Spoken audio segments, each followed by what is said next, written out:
Hello बच्चों, आप सबका स्वागत है एक बार फिर अपने YouTube channel Agastya math academy में।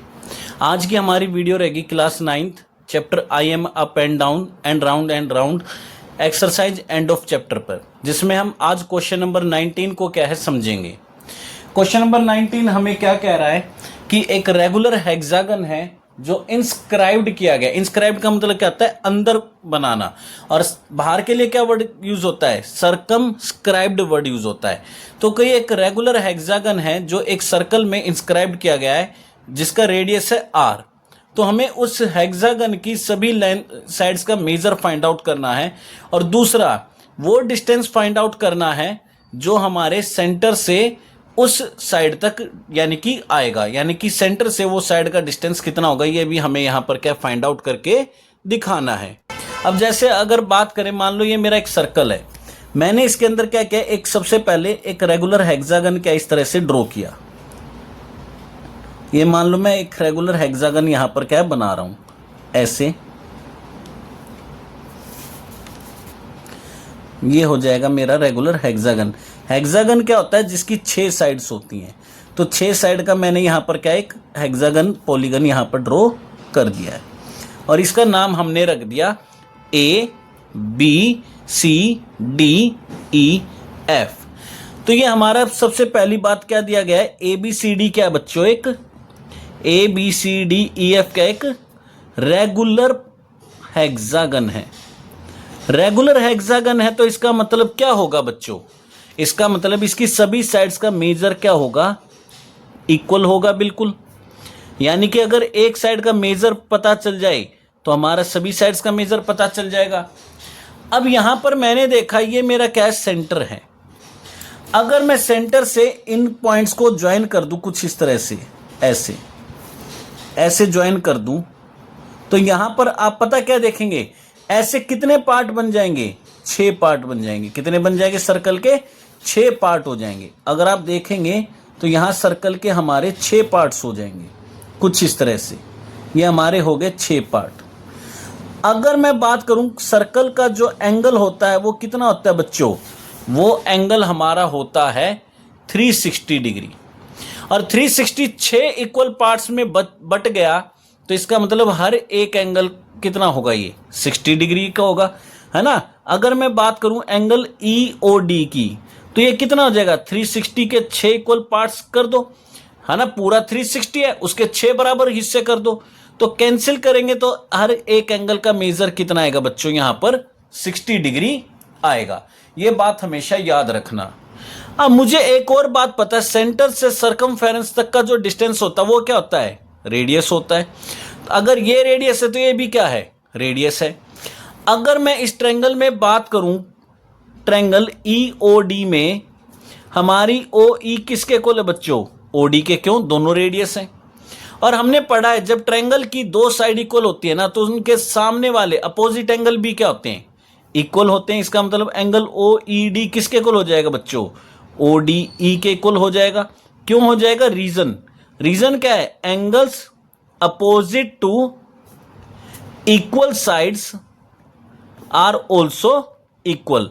कि वो एंगल जो इक्वल साइड्स के अपोजिट होते हैं वो भी क्या होते हैं?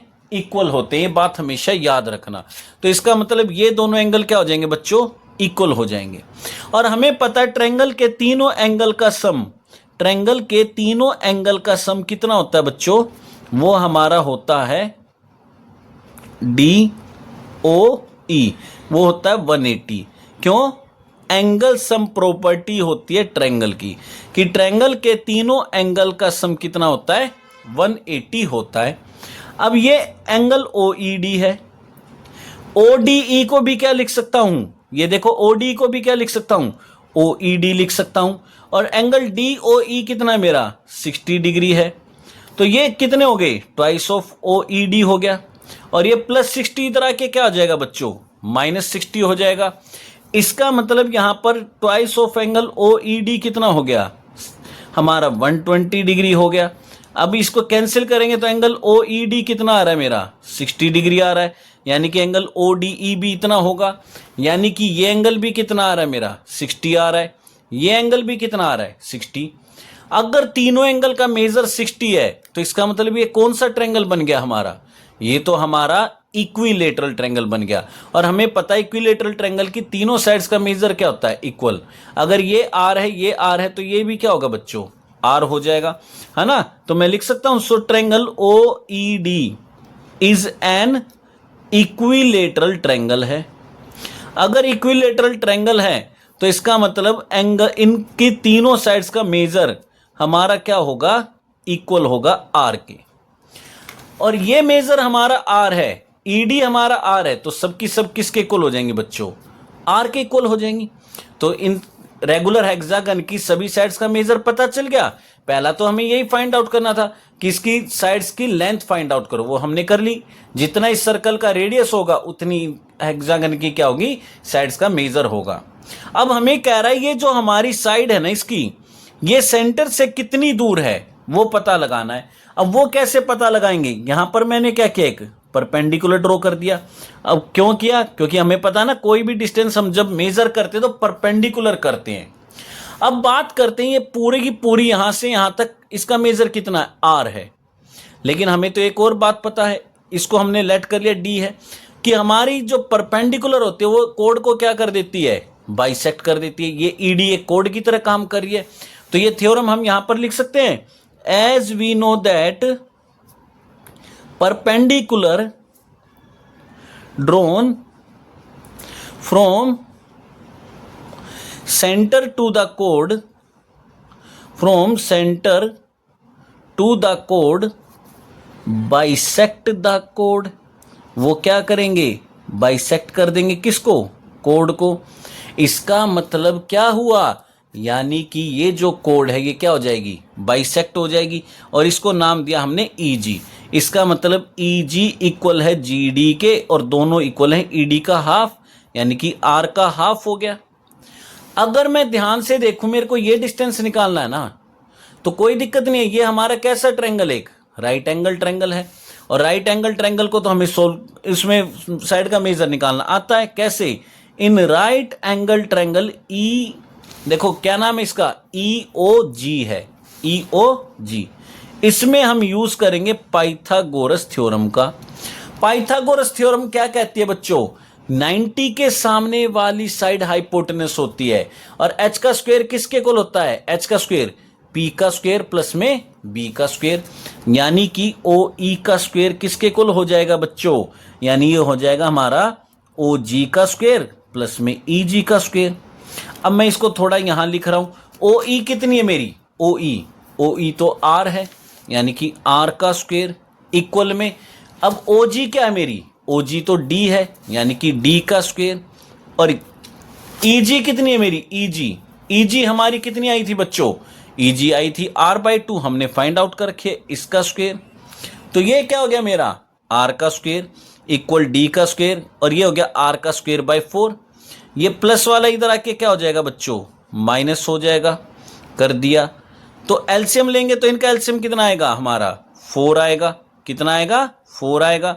1 के टेल में 4 पे तो 4 into R square, 4 R square, minus 4 के टेल में 4 1 पे तो आर स्क्वेयर बन जा आर स्क्वेयर। तो इसका मतलब यहां पर जो हमारा डी स्क्वेयर आएगा, अभी यहां स्पेस नहीं है, मैं इधर समझा रहा हूं। तो ये जो डी स्क्वेयर आएगा बच्चों, ये किसके इक्वल आएगा, 4r square minus are square, कितना बच गया, 3r स्क्वेयर, और बाय 4 हो गया। तो taking under root both side, तो यहां पर क्या बच गया, डी है ना, स्क्वेयर से बाहर आएगा, डी बचेगा। ये आर स्क्वेयर है, ये बाहर आ सकता है रूट से। 4 किसका होता है, 2 का होता है, लेकिन क्या 3 किसी का स्क्वेयर होता है, नहीं होता है। तो ये कहां रह जाएगा, अंदर। इसका मतलब इस रेगुलर हेक्सागन की जो साइड्स होंगी ना, वो सेंटर से कितने डिस्टेंस पर होंगी बच्चों, √3r/2 के डिस्टेंस पर होंगी। ये बात हमेशा याद रखना। बड़ा ही सिंपल सा, बड़ा ही प्यारा क्वेश्चन था, जो कि एग्जाम के हिसाब से बड़ा ही इंपॉर्टेंट क्वेश्चन है। तो इस तरह से हम क्या कर सकते हैं, इसको फाइंड आउट कर सकते हैं। देखो, वीडियो बनाने में बड़ी मेहनत करते हैं हम भी, आपसे बस एक ही रिक्वेस्ट करते हैं, चैनल को सब्सक्राइब कीजिए। जितना ज़्यादा आपका सपोर्ट होगा उतनी हम जल्दी जल्दी और अच्छे से वीडियो लेकर आएंगे।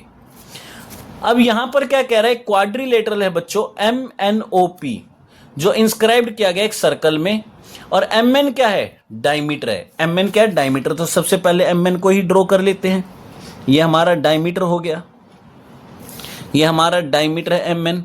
अब ओपी, ओपी यहां कहीं ड्रॉ कर दो, ऐसे लो, ये हो गया ओ, और इसको यहां पर ऐसे ले आओ, ये हो गया पी, और ये हमारा क्या बन जाएगा, क्वाड्रिलेटरल बन जाएगा। इस तरह से ये हमने बना दिया क्वाड्रिलेटरल। अब ये कह रहा है angle M O P, M O P कहां पर है, एम ओ पी तो यहां बनेगा कुछ इस तरह से। अगर मैं इसको ज्वाइन कर दूंगा तो ऐसे कुछ बनेगा ना, एम ओ पी, ये बन गया, यानी कि ये वाला एंगल हो गया। और दूसरा कह रहा है M N P, M N P कहां बनेगा, कुछ इस तरह से बनेगा यहां पर। इनको ऐसे ज्वाइन करेंगे तो ये हमारा एंगल क्या हो जाएगा, एम एन पी हो जाएगा। अब ये कह रहा है इनके लिए आप क्या कहना चाहोगे। अब बच्चों अगर मैं ध्यान से देखूं, मैंने आपको एक थ्योरम करवाई थी, थ्योरम 9 की एक्स्ट्रा थ्योरम करके, कि अगर मैं इन दोनों एंगल को देखूं, ये वाला एंगल किसने सबटेंड किया है, इधर गए ऐसे, इधर गए ऐसे, यानी कि इस आर्क ने सबटेंड किया है ना। और ये वाला एंगल भी किसने किया, इधर गए पी पे, इधर गए एम पे, इसी ने सबटेंड किया है। तो हमें एक बात पता है, as we know that angle subtended by an arc in same segment, अगर सेम सेगमेंट में कोई आर्क एंगल सबटेंड करती है, एंगल्स को सबटेंड करती हैं, तो उनका मेजर क्या होगा, हमेशा इक्वल होगा। Then angles are equal in measure, तो वो एंगल्स हमेशा क्या होंगे, मेजर में इक्वल होंगे। यानी कि एंगल एम ओ पी किसके इक्वल हो जाएगा बच्चों, एम एन पी के इक्वल हो जाएगा। यानी कि ये दोनों एंगल मेजर में क्या आएंगे, बिल्कुल इक्वल आएंगे। ये बात हमेशा याद रखना, ठीक है। तो बड़ा ही सिंपल सा छोटा सा क्वेश्चन था। अब क्वेश्चन नंबर आता है हमारा 21। ये क्या कहता है, let A B C D be a cyclic quadrilateral, यानी कि पहले हमें एक साइक्लिक क्वाड्रिलेटरल बनाना पड़ेगा कुछ इस तरह से। अभी बना देते हैं। ये हमारा हो गया ऐसे, इसको लिया ऐसे, और यहां पर आए, और ये हमारा क्या है, इस तरह से ज्वाइन किया ऐसे। ये मेरी ए, ये बी, ये सी, ये डी, और ये मेरा सेंटर है। गिवन क्या है, सबसे पहले उसी को लिखते हैं। गिवन है कि ए बी सी डी क्या एक साइक्लिक क्वाड्रिलेटरल है।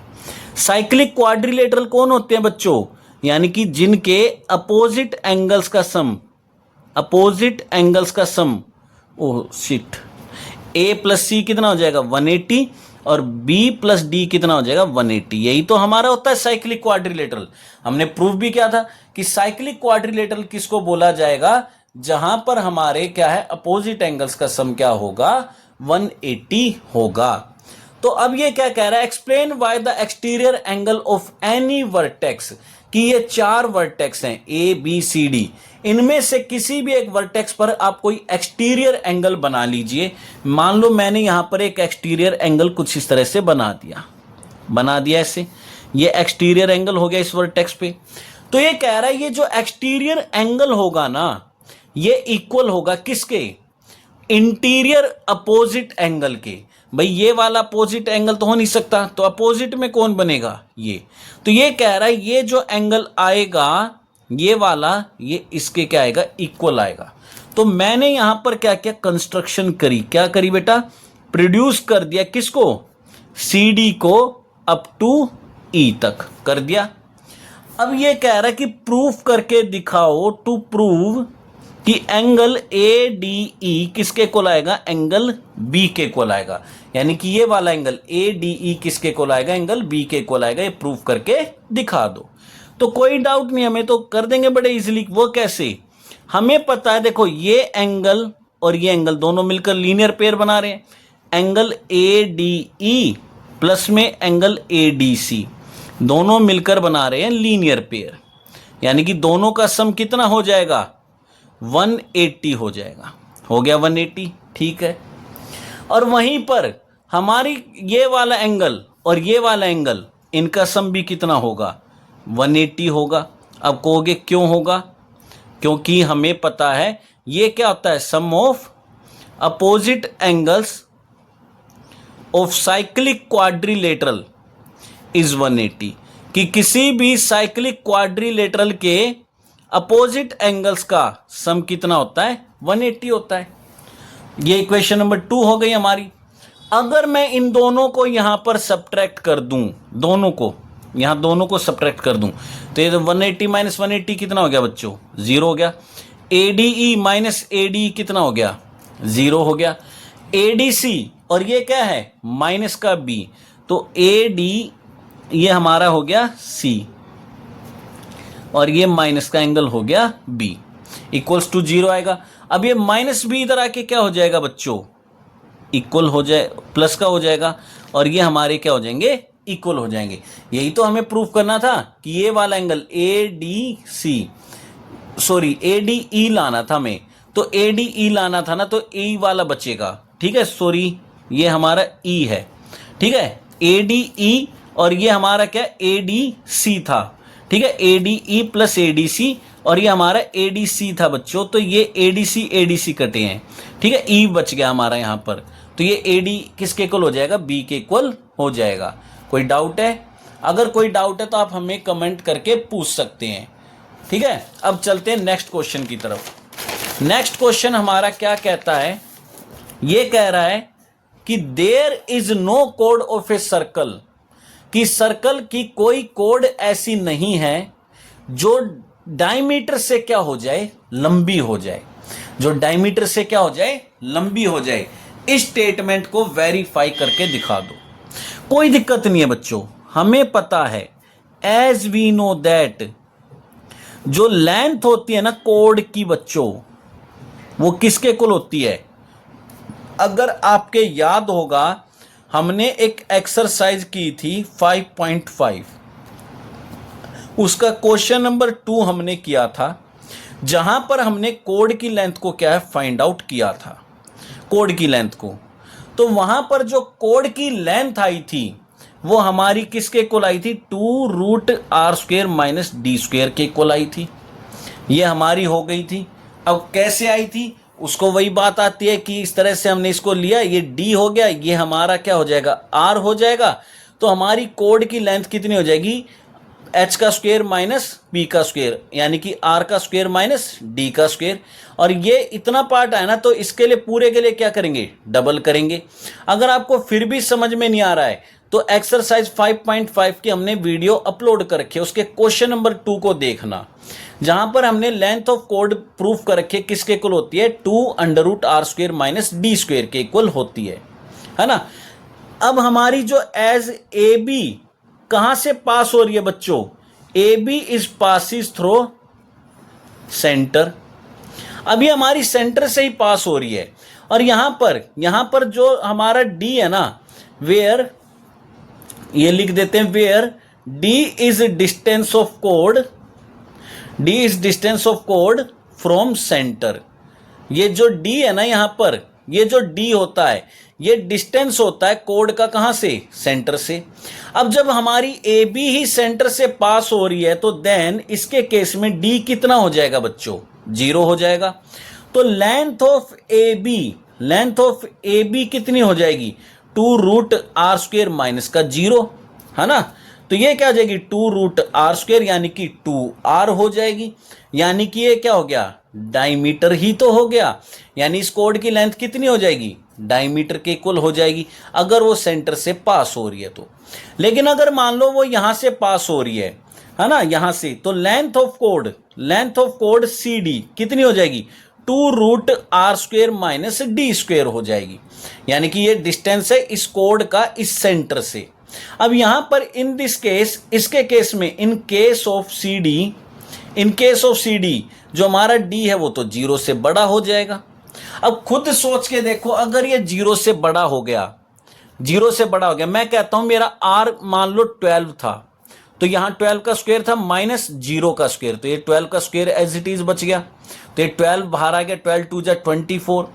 अगर मान लो इस केस में D मेरा 5 हो गया, तो 12 का स्क्वायर माइनस 5 का स्क्वायर, यानी कि 144 माइनस 25 करोगे तो कुछ ना कुछ वैल्यू छोटी ही जाएगी ना बच्चों, ये वैल्यू छोटी हो जाएगी। क्यों? डी हमारा 0 से बड़ा हो गया है।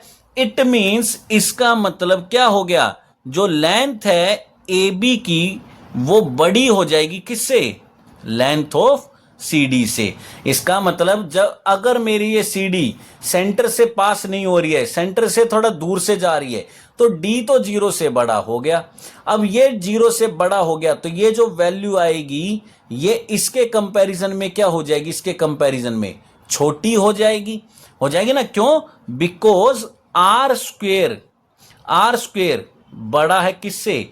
Are square minus D square से। तो ये वाली वैल्यू बड़ी हो जाएगी, इसका मतलब ये लेंथ क्या हो जाएगी? बड़ी हो जाएगी। तो यही हमें प्रूफ करके दिखाना था कि अगर किसी सर्कल में आप सबसे लंबी कोड ड्रॉ करते हैं ना, तो वो उसका खुद का क्या होता है? डायमीटर होता है। ये बात हमेशा याद रखना, डायमीटर से लंबी कोई भी वहां पर क्या है? कोड नहीं हो सकती। तो ये था हमारा बड़ा अच्छा सा प्यारा सा क्वेश्चन। अब आते हैं क्वेश्चन नंबर 23 पर। अब 23 में क्या कह रहा है? मान लो कोई एक पॉइंट ए है सर्कल में, ये मैंने मान लिया ये पॉइंट मेरा ए है सर्कल में, ये वाला है ना। अब ये कह रहा है विद सेंटर ओ, जिसका सेंटर ओ है। तो ये कह रहा है कि show that the shortest code of the circle that passes through point A, कि इस पॉइंट ए से जो सबसे छोटी कोड पास हो सकती है ना, वो कहां से हो सकती है? जहां पर ये परपेंडिकुलर ड्रॉ होगा। ये बात हमेशा याद रखना। आप कहोगे क्या ए से और कोई नहीं हो सकती? देखो ए से मैं चाहूं तो ऐसे भी तो पास कर सकता हूं, ऐसे भी तो कर सकता था। ए से मैं चाहूं तो कैसे पास कर सकता हूं? ऐसे भी तो कर सकता हूं, है ना। ऐसे बिल्कुल ऐसे भी तो पास कर सकता था। तो ये कह रहा है इस ए से जो कोड पास होगी ना, वो सबसे छोटे वाली कौन सी होगी? जो सेंटर से परपेंडिकुलर ड्रॉ किया जाएगा ना ए पर, वही सबसे छोटी होगी। अब ये हमें प्रूफ करके दिखाना है, कोई दिक्कत नहीं है। अब मैं इसको प्रूफ करके दिखा देता हूं। मैंने मान लिया एक कोड ये भी है, तो इसका परपेंडिकुलर डिस्टेंस कुछ ना कुछ ये होगा ना बच्चों। अब मैंने क्या किया, यहां पर एक कोड ले ली सी डी, एक ले ली मैंने ये बी ई ले ली, है ना। अब नाम मैंने पहले सी डी लिख दिया, इसलिए बी ई ले लेते हैं। अब अगर मैं ध्यान से देखूं बच्चों, इसका नाम मैंने रख दिया क्या? बी ई एफ रख दिया। एज ओ एफ हमारे क्या है बच्चा? परपेंडिकुलर है किस पे? सी डी पे। तो देन हमारा जो एंगल होगा ओ एफ सी, वो इक्वल हो जाएगा 90 डिग्री के। तो ये हमारा कैसा ट्रायंगल हो जाएगा बच्चों? In right angle triangle O F A. 90 के सामने वाली तो क्या होती है? हाइपोटेनस होती है। क्या होती है बच्चों? हाइपोटेनस होती है। तो आपको पता ही है, होती है ना। यानी कि ओ ए का स्क्वायर किसके इक्वल हो जाएगा? ओ एफ का स्क्वायर, ये वाला, और प्लस में एफ ए का स्क्वायर, ये हो जाएगा। इसका मतलब क्या? यहां से एक बात तो क्लियर हो रही है कि जो ओ ए का स्क्वायर है ना, वो बड़ा है किससे? ओ एफ स्क्वायर से। यानी कि ये वाला जो डिस्टेंस है ना, इससे क्या आ रहा है? बड़ा आ रहा है। इसका मतलब ओ ए बी क्या हो जाएगी? बड़ी हो जाएगी किससे? ओ एफ से। यानी जब स्क्वायर बड़ा है तो ओ ए बी ओ एफ से क्या होगी? बड़ी होगी। और हमें एक बात पता है, वो क्या? एज वी नो दैट कोड nearer to centre is always longer, कि जितनी हमारी कोड सेंटर के पास होती जाएगी, उतनी वो कोड क्या होती जाएगी? बड़ी होती जाएगी। यही तो प्रूफ किया अभी। अब पास होते होते वो कहां पर आ गई? बिल्कुल सेंटर पे आ गई। तो सबसे लंबी कोड हो गई कि नहीं होगी बच्चों? सेंटर से जितना दूर जाती जाएगी उतनी क्या हो जाएगी? छोटी हो जाएगी। अगर मेरा ये डिस्टेंस इससे बड़ा आ रहा है, तो इसका मतलब ये कोड क्या होगी? दूर हो गई। दूर हो गई तो अपने आप साइज में क्या हो जाएगी? छोटी हो जाएगी। तो मैं लिख सकता हूं देन हमारी जो बी ई है ना कोड, वो लेंथ में क्या होगी? छोटी होगी। किससे? सी डी से। तो यही हमें प्रूफ करवाना चाह रहा था कि भाई ये जो हमारी कोड होगी ना, वो सबसे छोटी कोड होगी, जो इससे क्या है? परपेंडिकुलर ड्रॉ करने पर आएगी। ये बात क्लियर होगी बच्चों? तो इस तरह से हम इसको क्या कर सकते हैं? सोल्व कर सकते हैं। अब ये हमारा क्वेश्चन है। हमने एक थ्योरम पढ़ी थी, याद होगा, प्रूफ भी दिया मैंने उसका, एक अलग से वीडियो अपलोड करी थी। अगर मान लो ये मेरा एक सेमी सर्कल है और ये डायमीटर है। तो डायमीटर से कहीं पर भी एंगल बनाओ, कहीं पर भी, ये हमेशा कितने डिग्री का आता है? 90 डिग्री का आता है। तो ये कह रहा है कि आप इससे, इस फिगर की हेल्प से कैसे प्रूफ करेंगे कि ये एंगल मेरा 90 डिग्री है? कोई दिक्कत नहीं, कर देंगे। कैसे? In triangle O A B, ये वाला ट्रायंगल बच्चों ओ ए बी, ओ बी किसके इक्वल है? ओ ए के है। क्यों है? दोनों रेडियस हैं, रेडियस है तो दोनों इक्वल होंगे। इसका मतलब then angle O A B किसके इक्वल हो जाएगा? ओ बी ए के, और दोनों ए के इक्वल हो जाएंगे। क्यों? Angles opposite to equal sides are equal. ये हमें पता है कि किसी भी पॉलीगन में वो एंगल जो इक्वल साइड्स के अपोजिट होते हैं वो क्या होते हैं? इक्वल। अगर ये ए है तो ये भी क्या हो जाएगा बच्चों? ए हो जाएगा। उसी तरह हमारा सिमिलरली इन ट्रायंगल ओ ए सी, हमारी ओ ए बराबर है किसके? ओ सी के।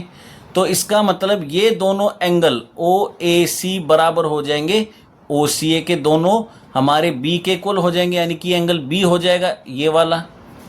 अगर मैं बात करूं ये पूरे ट्रायंगल में, इन ट्रायंगल ए बी सी, ये पूरा ट्रायंगल ए बी सी, तीनों एंगल का सम कितना हो जाएगा बच्चों?